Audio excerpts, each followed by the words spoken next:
오늘 말씀은 이새의 줄기에서라고 시작합니다. 공동 번역은 이렇게 옮깁니다. 이새의 그루터기에서 햇순이 나오고 그 뿌리에서 새싹이 돋아난다. 그루터기가 무엇입니까? 왜 이런 말을 썼을까요? 우리 이사야서를 처음부터 쭉 읽어보면요, 이 그루터기가 어떤 뜻인지 굉장히 중요한 단어구나 알게 됩니다. 함께 읽습니다. 여호와께서 사람들을 멀리 옮기셔서 이 땅 가운데 황폐한 곳이 많을 때까지니라. 그 중에 10분의 1이 아직 남아 있을지라도 이것도 황폐하게 될 것이나 밤나무와 상수리 나무가 배임을 당하여도 그 그루터기는 남아 있는 것 같이 거룩한 씨가 이 땅의 그루터기니라 하시더라. 나무들이 배임을 당했습니다. 무성한 숲이 황폐하게 되었습니다. 무슨 말입니까? 끔찍한 절망의 자리입니다. 아름다운 숲이 있었는데 가보니까 다 베어지고 텅 빈 불판이 되었습니다. 그런데 아예 빈 게 아니고요, 그루터기는 남아있다. 그 그루터기에서 새 싹이, 햇순이 나올 것이다 라는 말은 그래도 희망이 남아있다는 말씀입니다. 이 새가 누구입니까? 다윗의 아버지입니다. 다윗 왕가가 망하고 포로로 잡혀가지만 회복될 것이다 라는 말이구나. 그래요. 그런데 그러면 왜 다윗의 그루터기라고 안 하고요, 하필 이새의 그루터기라고 했을까요? 다 잘 아는 다윗의 그루터기라고 하면 쉬울 텐데. 여러분, 노무현 대통령, 박정희 대통령 아시죠? 노무현 대통령 아버지, 박정희 대통령 아버지 성함 아십니까? 태조 이성계의 아버지가 누구지 아십니까? 왜 하필 이새라고 했을까? 다윗이라 하면 알아듣기 쉬울 텐데 여기 어떤 의도가 있을까요? 사람들이 아는 다윗 왕조는 실패한 왕조입니다. 다윗은 전쟁에 나가면 연전연승했고 솔로몬 때 경제가 참 좋았습니다. 요시아나 히스기야 같은 신실한 왕들도 다윗의 자손 중에 간혹 있었습니다. 그러나 대부분의 왕들은 교만했고 미련했습니다. 싸워야 할 때 주저했고 화평해야 할 때에 전쟁했습니다. 권력을 남용했고 외교적으로 무지해서 잘못된 모략으로 의지하지 말아야 할 것을 의지했습니다. 이게 우상숭배입니다. 하나님 아닌 외부의 힘을 더 의지하는 이 신앙의 문제가 잘못된 외교 노선, 그릇된 모략이 되고 나라를 망하게 한 것입니다.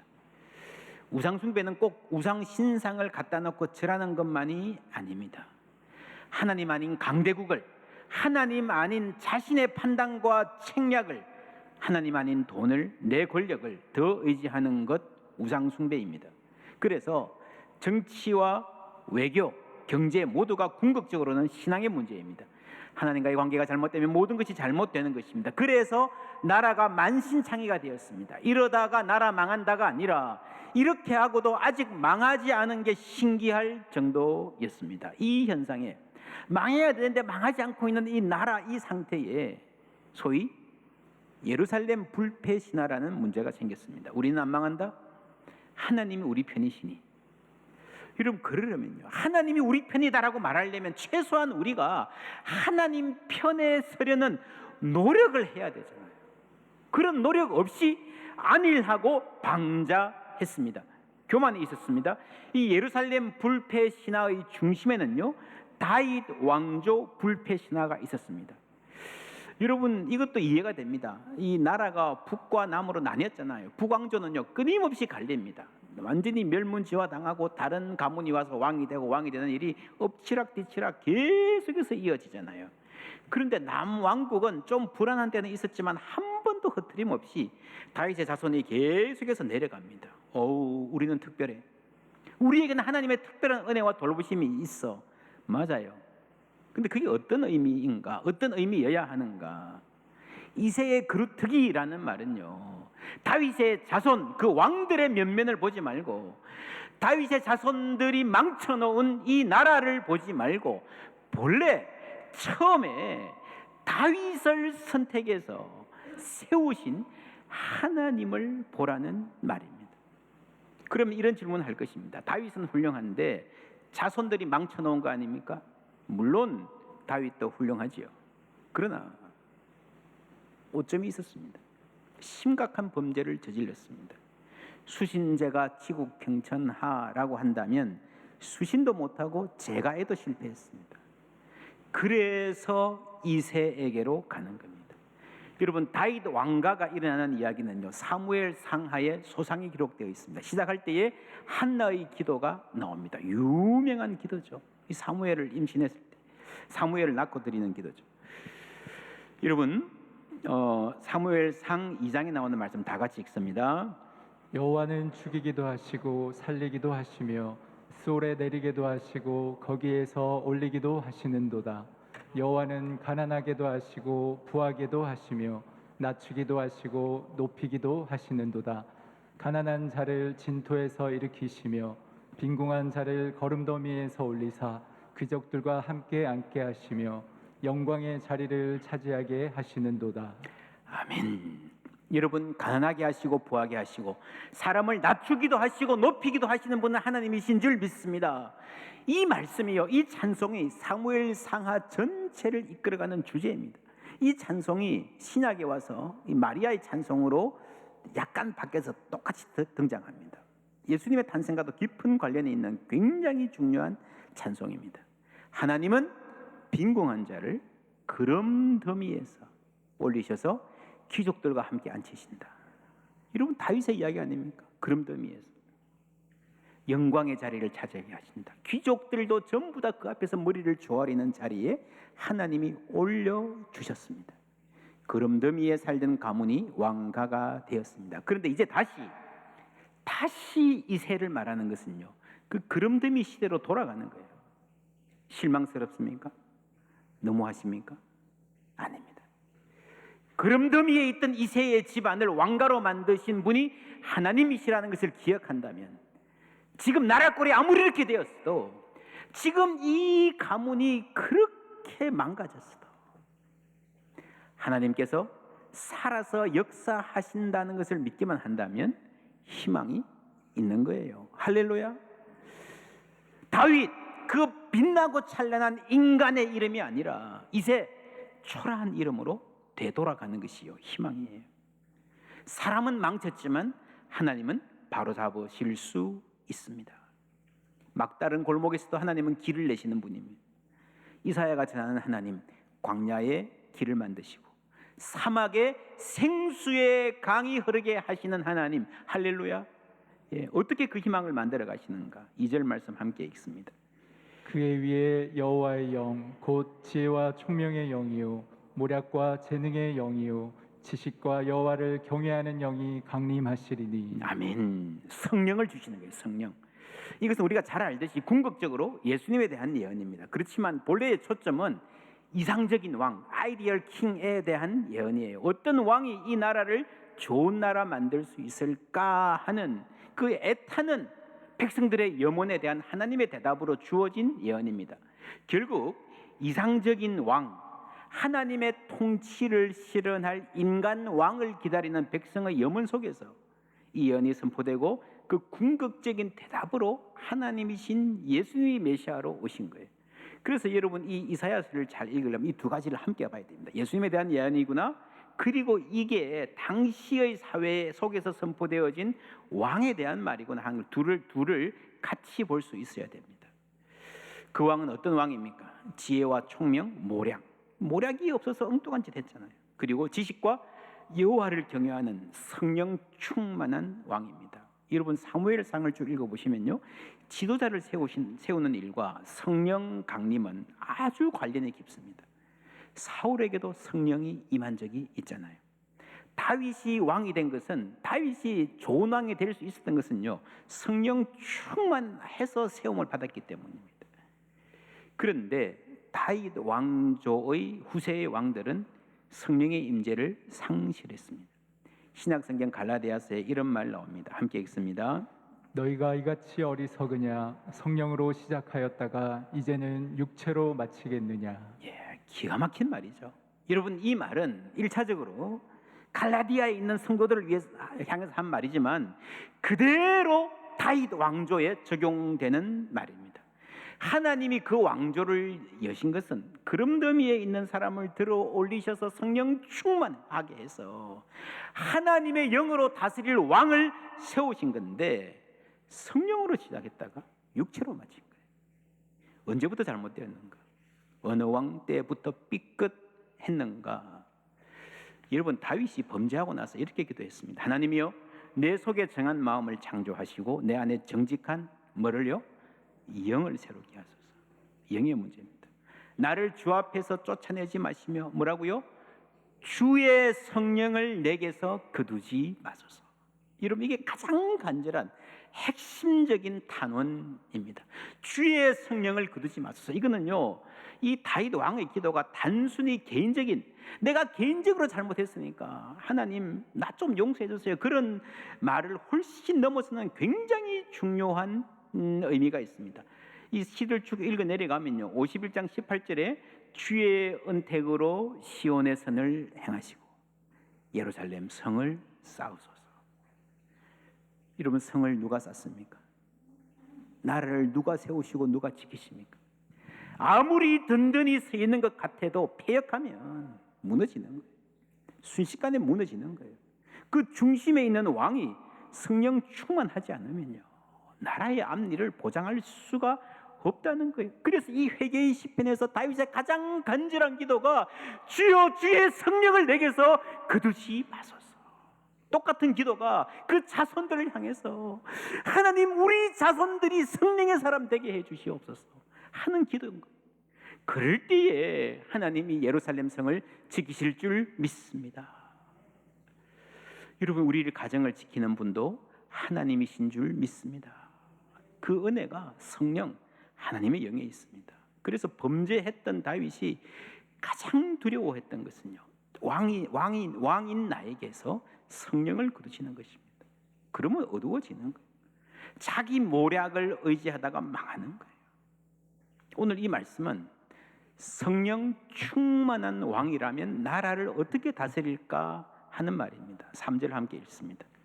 그가 여호와를 경외함으로 즐거움을 삼을 것이며 그의 눈에 보이는 대로 심판하지 아니하며 그의 귀에 들리는 대로 판단하지 아니하며. 아멘.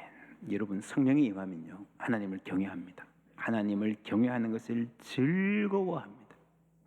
그리고 눈에 보이는 대로, 귀에 들리는 대로 마음대로 판단하지 않습니다. 내가 틀릴 수도 있구나 하는 겸손이 있습니다. 많은 경우에요, 확신이 사람을 망칩니다. 그릇된 확신이 나라도 망치고 교회도 망치고, 여러분 잘 될 거야, 그릇된 확신이 여러분 사업도 망치는 거예요. 많은 사람들의 인생이 실패하는 이유, 특별히 요즘 같은 정보 과잉 시대에 보이는 대로, 내 눈에 들리는 대로 판단하는 것은 망하는 길입니다. 4절에 공의로 가난한 자를 심판하며 정직으로 세상에 겸손한 자를 판단할 것이며, 이 말은 정의롭게 가난한 자를 위한 판결을 내린다는 말입니다. 가난하다고 해서 법정에서 불이익당하는 일이 없는 사회, 그리고 세상에 겸손한 자라는 말은요, 이게 성품이나 태도가 아닌 사회 계층을 말합니다. 늘 기죽어 사는 사람, 고개 들지 못하고 눈치 보며 살아야 되는 사람, 당하고도 찍소리 못하고 사는 사람, 그런 사람들이 당당하게 어깨 펴고 살 수 있는 세상. 여러분, 이런 세상이 정치가 존재하는 이유입니다. 올바른 정치가 없으면 세상은 약육강식의 정글이 되고 맙니다. 옛날에도 그랬습니다. 왕정시대도요, 동양이나 서양이나 적어도 어느 정도 수준 이상의 정치 이론은 전부 다 그렇습니다. 왜 왕이 있느냐? 약한 자를 보호하고 돌보는 거라는. 여러분, 고대 근동의 대부분의 이 제왕 이론이 그랬습니다. 공자 명제도 다 이런 이야기예요. 결국에는 민주시대는 뭡니까? 약한 자들이 자신의 권리를 보호할 수 있는 사회를 스스로 만들자는 게 민주예요. 똑같습니다. 원리와 목표는 똑같습니다. 이게 진정으로 이루어질 때에 사회의 정의가 실현된다는 거예요. 그런데 왜 아직도 이 세상에 정의가 있다고 우리가 못 느끼고 있습니까? 5절에 공의로 그의 허리띠를 삼으며 성실로 그의 몸의 띠를 삼으리라. 참 멋진 말입니다. 메시지라는 성경은 이렇게 번역합니다. 매일 아침 그는 튼튼한 작업복과 신발을 갖추고 나와 이 땅에 의와 신실함을 세우는 이 일을 할 것이다. 여러분, 옛날에 옷은 지금 같은 이런 바지 뭐 이런 게 아니고요. 이렇게 펄럭펄럭 했잖아요. 일을 하려면 띠를 매야 됩니다. 그러니까 띠를 맨다는 것은 작업복이라는 말로 번역하는 게 일리 있습니다. 근데 제가 이 번역에서 주목하고 싶은 말은 매일 아침입니다. 여러분, 벨트는 언제 맵니까? 매일. 그렇죠. 최소한 하루에 한 번 벨트 매잖아요. 정의로운 사람이라면 매일 정의로 옷 입어야 합니다. 10년쯤 전인가요? 정의란 무엇인가라는 책이 베스트셀러가 된 적이 있습니다. 무려 대통령의 추천 도서였습니다. 그런데 세상이 얼마나 정의로워졌습니까? 지금도 수많은 사람들이 정의와 공정을 말하는데 사회가 얼마나 공정해졌습니까? 결국 세상의 문제는 정의를 말하면서 본인은 정의롭지 못한 사람들입니다. 인간의 문제예요. 여러분, 공정하고 정의로운 사회를 위한 법도 필요하고요. 정책도 필요하겠지만 결국에는 사람의 문제입니다. 인간은 쉽게 변질됩니다. 옛날에 대학 다닐 때 정의를 외쳤어요. 민주화 운동도 했어요. 그게 언제적 이야기인데 아직도 자기가 정의의 편인 줄 압니다. 이미 기득권이 되어서 보고 듣는 것 자체가 자기 중심적인데 성경에 의하면 성품이 정의로워서 갖고 있는 생각이 이념이 정의로워서 계속해서 정의의 편에 설 수 있는 사람은 없습니다. 정의로 옷을 입을 것이다, 띠를 띌 것이다, 이 말은요, 매일매일 벨트를 차듯이 우리의 정의는 날마다 새롭게 갱신, 리뉴 되어야 된다는 말이에요. 여러분, 한때 정의의 편이었던 사람이 얼마든지 불의의 편에 설 수 있습니다. 나도 모르게 기득권 편에 서 있는 것입니다. 우리의 정의는 날마다 갱신되어야 됩니다. 정의로운 정책 이전에 내가 정의로운 사람이 되어야 됩니다. 그게 성령 충만입니다. 정의의 사람이 되는 것, 그게 성령 충만입니다. 성경은 이 둘을 다른 세계의 것으로 보지 않습니다. 성령 충만하면 공의롭고 정의로운 사람이 되는 거예요. 그럴 때 그 마음에 하나님이 주시는 선물, 새로운 세상을 꿈꿀 수 있는 능력입니다. 이사야가 꿈꾸었던 세상 한번 들어보시겠습니다. 6절부터 함께 읽습니다. 그때 이리가 어린 양과 함께 살며 표범이 어린 염소와 함께 누우며 송아지와 어린 사자와 살찐 짐승이 함께 있어 어린아이에게 끌리며 암소와 곰이 함께 먹으며 그것들의 새끼가 함께 엎드리며 사자가 소처럼 풀을 먹을 것이며 젖먹는 아이가 독사의 구멍에서 장난하며 젖된 어린아이가 독사의 굴에 손을 넣을 것이라. 아멘. 여러분, 사자와 이리가 어린아이와 함께 놀고 어린아이가 독사의 굴에 손을 넣는, 얼마나 놀랍습니까? 어떻게 이렇게 대담한 상상이 가능했을까요? 얼마나 아름다운 그림입니까? 하나님이 주신 말씀입니다.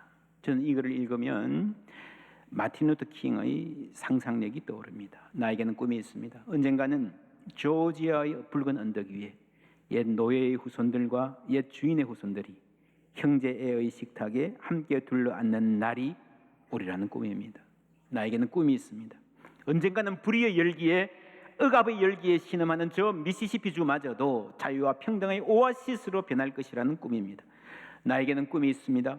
내 아이들이 피부색이 아니라 인격에 따라 평가받는 그런 나라에 살게 되는 날이 오리라는 꿈입니다. 여러분, 당시에는요, 정말 상상하기 힘든 꿈이었습니다. 이 연설은 많은 사람이 인류 역사상 가장 위대한 연설이라고 손꼽아 말합니다. 여러분, 이분이 목사님인 거 아시죠? 수많은 사람을 깨어나게 하고 역사의 물줄기를 바꾼 이 연설은 성경의 상상력에 기초하고 있습니다. 바로 이게 사자와 어린 양이 함께 뛰놀 것이다. 복음의 말씀입니다.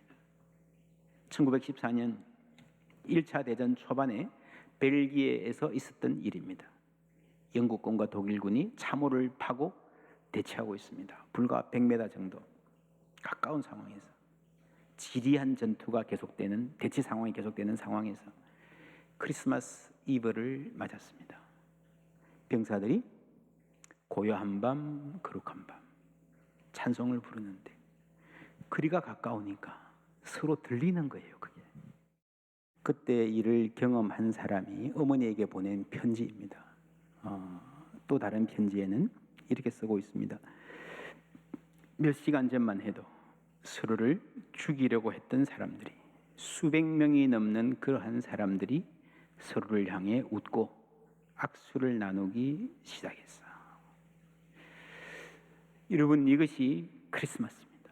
적군이 서로 총을 내려놓고 악수하고 축구하며 즐길 수 있게 해준 날. 놀랍지 않습니까? 사자와 어린 양이 함께 뛰놀 것이다. 적군이 서로, 독일군과 영국군이 함께 축구할 것이다. 크리스마스는 평화의 왕으로 오신 예수님을 환영하는 날입니다. 로마 제국 변방 작은 시골에서 태어난 이름 없는 아기의 탄생을 축하하는 노래가 2000년 후에까지 이 살벌한 전장에서 총을 내려놓게 하고 서로 축구하며 즐거워하게 하는 것, 여러분 놀랍지 않습니까? 남과 북의 평화와 통일도 여러분 하나님 손에 있습니다.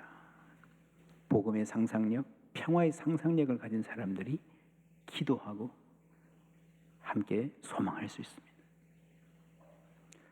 영국 리버풀에 가면 이 사건을 기념하는 동상이 있습니다. 어떤 장면인지 아시죠?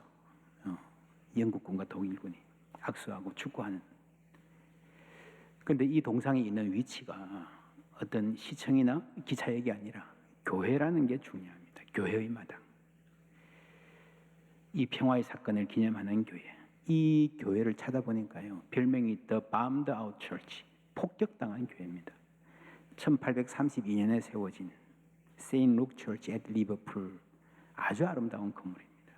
그런데 1941년 5월 6일 독일군의 공습으로 포탄을 맞았고요, 불이 났습니다. 그 아름다운 스테인드 글라스가 안으로부터 열기에 폭발하면서 지붕이 그대로 무너져 내렸고 교회 종들이 바닥에 떨어졌습니다. 불은 며칠이 지나서야 진화되었고 돌로 된 골조만 앙상하게 남았습니다. 그 후에 이 교회는 전쟁의 상처를 극복하면서 독일 군들, 나쁜 놈들, 정오와 분노로 갈 수도 있었을 텐데 바로 이 교회가 용서와 화해를 기리는 진원지가 되고 있습니다. 그리고 지역사회에 대해서 봉사를 하면서 지역민을 초청해서 축제를 여는데요, 얼마나 즐거워 보입니까? 교회 앞에 카페가 이렇게 돼 있어서 지역 주민들의 교제장을 만들고 있고, 이 교회 홈페이지에 들어가 보시면 우리는 앞으로 지구의 환경을 보존하고 이웃의 문화와 예술의 활력을 공급하는 사역을 하겠습니다라는 소망을 담고 있습니다. 꼬마 아이가 이 동상을 바라보는 장면, 어떤 느낌이 드십니까? 어른들이 만들어 놓은 이 동상, 이 교회, 이 신앙 공동체의 증언을 통해서 아이들이 평화의 상상력을 가진 아이들로 자라나지 않을까, 여러분 기대가 되지 않습니까? 다음 사진은 폭격에서 살아남은 그 교회 안에서 일어난 일입니다. 동네 아이들 모아서 매일 글을 가르치고 성경을 가르치는 이 사진. 저는 이 사진이 더 소중한 사료라고 생각합니다. 여러분, 살아남는 일도 감사하지만 교회당 건물이 온전하게 보존되는 것도 감사하지만, 그것도 기적이지만, 이 가난하고 힘든 교회가 동네 아이들 붙잡고 가르치면서 민족의 장래를 밝히는 일에 쓰임받는 것, 교회당 건물이 아니라 예수의 정신이 죽지 않고 살아있는 것이 더 감사하고 놀랄 일인 줄 믿습니다. 평화의 왕으로 이 땅에 오신 예수님, 사모하고 그 주님을 삶의 중심에 모시는 모든 이들에게 허락하신 꿈인 줄 믿습니다.